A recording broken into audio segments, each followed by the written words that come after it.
बिस्मिल्लाहिर्रहमानिर्रहीम। नाज़रीन व सामीन अस्सलाम वालेकुम। आज से हम एक और सीरीज भी साथ शुरू कर रहे हैं जिसके अंदर हम बात करेंगे पाकिस्तान की मईशत की बुनियादी खामियों के ऊपर और कोशिश करेंगे कि एक एक करके उन खामियों का कुछ मुनासिब हल भी दिया।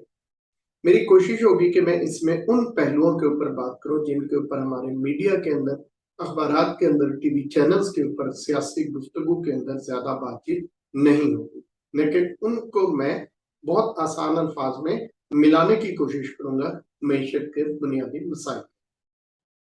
तो जिन मईशत के बुनियादी मसाइल का हमारे यहाँ अमूमी तौर पर जिक्र किया जाता है वो क्या है? नंबर एक, हमारी एक्सपोर्ट्स बहुत कम है जिसकी वजह से हमारा ट्रेड डेफिसिट बढ़ता है।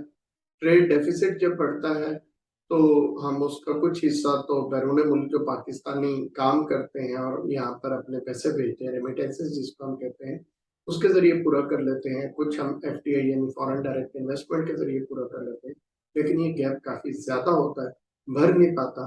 इस वजह से हम बैलेंस ऑफ पेमेंट क्राइसिस में फंसते हैं और अल्टीमेटली हमें आईएमएफ के पास। दूसरी बात जो की जाती है वो की जाती है कि हमारा टैक्स रेवेन्यू बहुत, जब हमारा टैक्स रेवेन्यू कम है, हुकूमती अखराजात इससे पूरे नहीं हो पाते, तो इससे नंबर एक तो डेफिसिट बहुत ज्यादा बढ़ जाता है जिसकी वजह से हुकूमत को मकामी बैंक्स हैं इनसे कर्जा लेना पड़ता है, दूसरे जराए से कर्जा लेना पड़ता है। जब हुकूमत मकामी बैंकों से कर्जा लेती है तो मकामी बैंक्स बिजनेसमैन को, खासतौर पर छोटे और दरमियाने दर्जे के कारोबार को कर्जा देने में ज्यादा दिलचस्पी नहीं है, जिसकी वजह से कारोबार बढ़ता नहीं है, कारोबार फलता फूलता नहीं। इसी तरह अगर हुकूमत बैरूनी जराए से भी पैसा ले, अंदरूनी जराए से भी पैसा ले, तो अगले दफा के लिए हुकूमत के लिए उन कर्जों को वापस करना भी एक चैलेंज बन जाता है।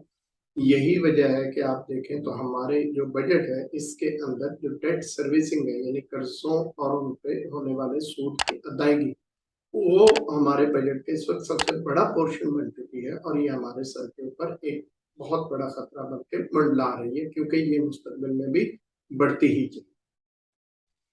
तीसरा हमारे यहाँ जिस मसले का जिक्र किया जाता है वो ये किया जाता है कि हमारे यहाँ जो पर कैपिटा इनकम है या फीकस आमदनी है वो बहुत कम है दूसरे ममालिक, इंडिया की मिसाल है, बांग्लादेश के लिए, हम नेपाल के लिए, सॉरी नेपाल, हम थाईलैंड के एग्जांपल है, फिलीपीन के लिए, हम वियतनाम के लिए, तो इनके मुकाबले में हमारे यहाँ जो पर कैपिटा इनकम है वो बहुत कम है जिसकी वजह से लोगों का मेयार जिंदगी बहुत,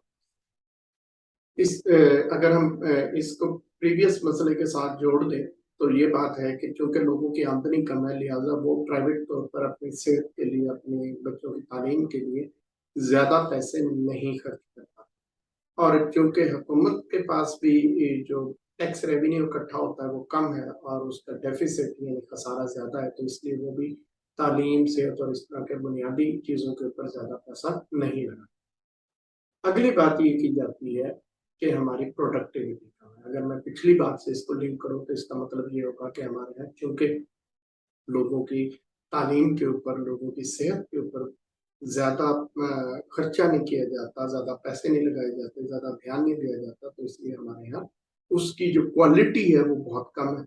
जब उसकी क्वालिटी लो है तो हमारे यहाँ प्रोडक्टिविटी भी, प्रोडक्टिविटी का हम मतलब क्या लेते हैं?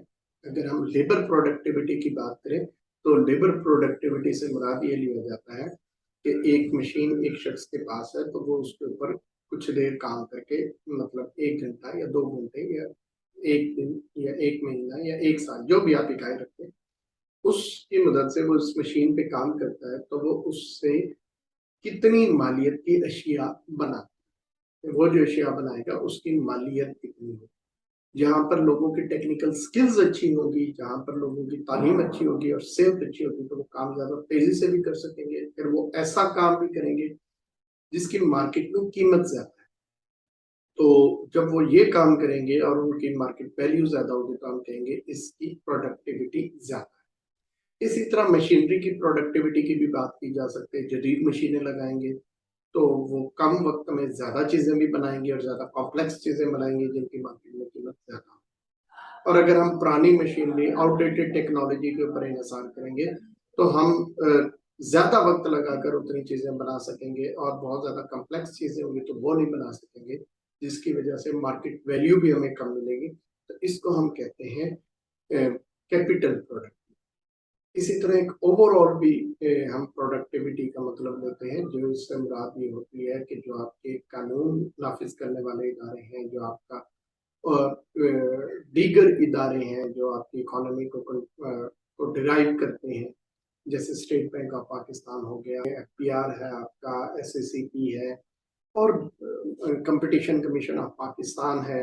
ठीक है, आप कारोबार करने जाते हैं तो आपको मुख्तलिफ इदारों से जाके उनसे आपको एनओसीज और रेगुलेटरी लेटर्स, इजाजतनामे, परमिशन ये लेने पड़ते हैं। इन सारी चीज़ों में आपका कितना वक्त लगता है? जितना आपका इन चीज़ों में इनका सिस्टम ये निज़ाम पूरा कॉम्प्लेक्स होगा तो ओवरऑल हमारी प्रोडक्टिविटी भी उतनी कम होगी। तो बुनियादी तौर पर ये 4 हमारे मईशत के बड़े मसले डिस्कस किए जाते हैं।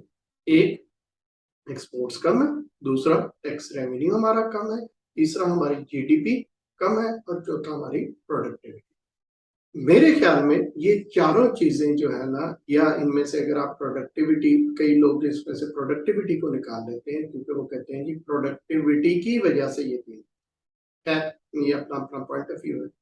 लेकिन मेरे ख्याल में ये 3 या 4 भी मसले असल में मसाइल नहीं, असल में ये आउटकम्स है, असल में ये असरात है। मसले की जड़ कुछ, मसले की जड़ क्या है? मेरे नजदीक मसले की जड़ जो है उसमें पहली चीज आ जाती है एतमाद का फुकदान, ट्रस्ट डेफिसिट। इसके ऊपर हम आज इसके ऊपर हम बात करेंगे।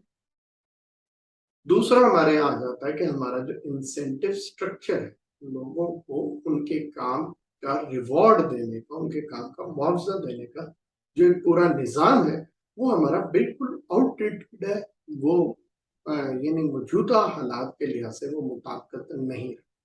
इसके बाद जो मेरे ख्याल में अगली इसकी वजह है वो है हमारे यहाँ जो इस पे हमने मसाइल का जो पहला हिस्सा था उसके ऊपर बात करते हुए भी बात की कि हमारे यहाँ जो इंसान है, ह्यूमन बीइंग है, इनके ऊपर कम खर्च किया जाता है, इनकी सलाहियतें बढ़ाने पे, इनकी तालीम बेहतर करने पे, इनकी सेहत बेहतर करने पे, इनकी ज़हनी और जिस्मानी दोनों सलाहियतों को बढ़ाने पे कम पैसा खर्च किया जाता है। तो low and unproductive investment on human, ये मेरी नाकिस राय में असल हमारे ये 3 इश्यूज।